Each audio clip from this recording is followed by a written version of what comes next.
Hi everyone. Someone asked me a question like, what do I think about the video about Big Neck Ed, the TLC 90 Day Fiancé, and what do I think about the show?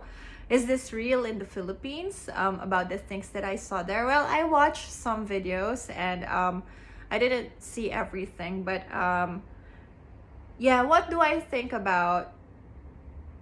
Yes, what is my comment about it in relation to, Philippine culture and so on? Well, let's chop it out first. I couldn't speak for Big Ed Neck. I think it is because Big Ed Neck is an American, and I believe that Americans know him better than I do. His characteristic, the way he thinks, and so on, and his search for love.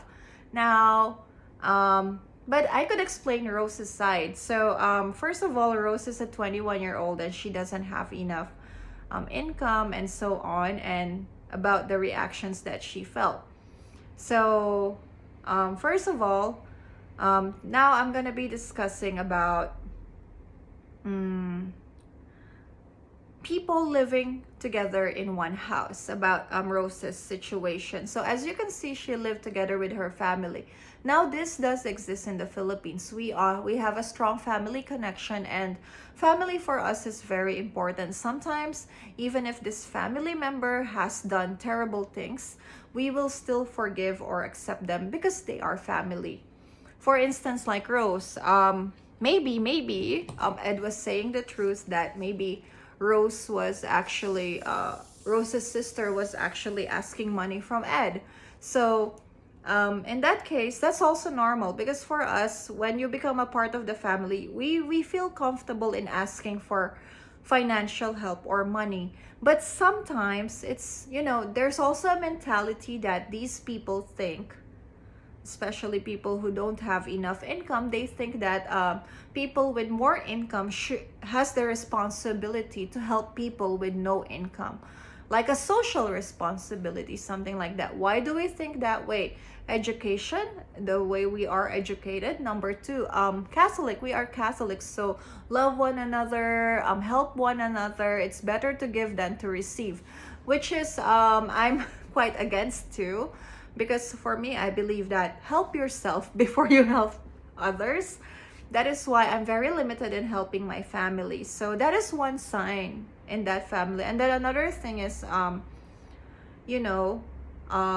it's important, if you can see the situation in the family. Rose tried to help, they tried to invest in a piggery or something. They live together, they help each other.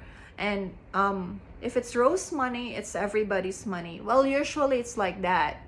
So some people are taking credit for their family's accomplishments, and they think that this family member has the responsibility to share it because of that Filipino value of helping your family and helping others. Well, I'm not against it, but in my case, this is my personal opinion.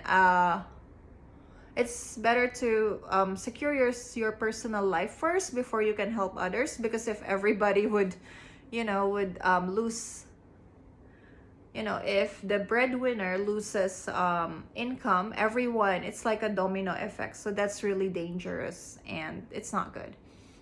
And then do people really live like that? Do they live together? Yes, they do. It is to save enough rent, and then also for childcare and so on. And another thing that some people say that is it really possible that some people would have that kind of house? Yes, it is the slums, of course. And sometimes these people, they're given a chance to actually move to a better area. We call them resettlement areas, because the owner of that property decides to demolish their houses. But some people, they don't want to move out. So because they said it's where their livelihood is, and usually resettlement areas are really far from the city, but normally they lose the battle, so they move out anyway. Now, Mira, if I have a girlfriend, should I help the family? Should I do it like Ed?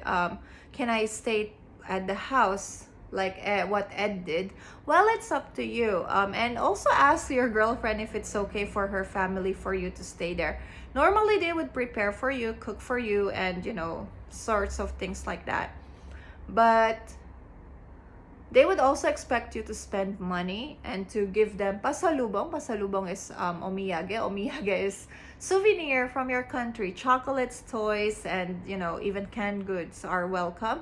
So that's one way to get their heart. But don't expect any comfort. But it depends on the family of your girlfriend. So and my tip for you is never to ask your girlfriend what they want. Just buy chocolates and maybe spam. That's the safest one, because if you ask them, they might ask you for Nike, Michael Kors, or something like that. Yes, so it's better to be safe than sorry. So yes, that life exists, and it's evident even in my family sometimes, like my half sisters who doesn't really talk to me, and they don't really like me because they hate my mom. But ever since I came to Japan, they are suddenly like talking to me like we're close. But it's, I think, being in Japan and learning another culture, and learning, being independent since I was 17 or 16, it was easier for me to say no. Even if they call me selfish, I don't care anymore. Even if they call me stingy, I don't care. Maybe because from the beginning they haven't been a part of my life, so it's easier for me to turn them down. So something like that. Anyway, yes, that part exists. Next one, my next video is about another topic.